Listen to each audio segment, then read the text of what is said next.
یہ آیت کریمہ جو ہے نا، ان الفضل بید اللہ یؤتیہ من یشاء واللہ واسع علیم یختص برحمتہ من یشاء واللہ ذو الفضل العظیم،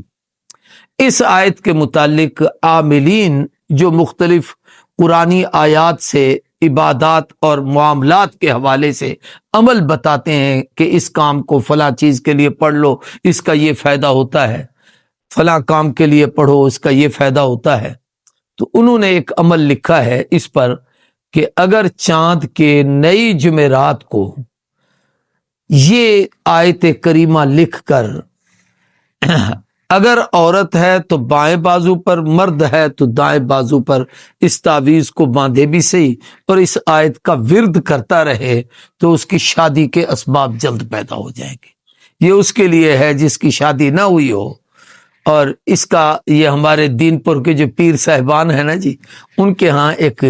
نو چندی جمعرات جو ہوتی ہے نا، جمعرات نہیں بلکہ جمعرات کی رات یعنی بدھ کے دن شام کو، وہ چھڑوں کی جمعرات مشہور ہے، وہاں بہت سارے لوگ اکٹھے ہو جاتے ہیں اور صبح کو میاں صاحب فجر کی نماز کے بعد سورج نکلنے سے پہلے یہ ان کے بزرگوں میں ایک عمل ہوگا چلا آ رہا ہے، وہ یہ تعویذ لکھتے ہیں، تو اس آیت کا وہ عمل ہے، وہ لوگ لکھتے ہیں۔ حضرت تھانوی نے بھی اس کو لکھا ہے، امام شاہ ولی اللہ محدث دہلوی نے الشفاء العلیل میں بھی اس عمل کو نقل کیا ہے، بہت خوبصورت عمل ہے۔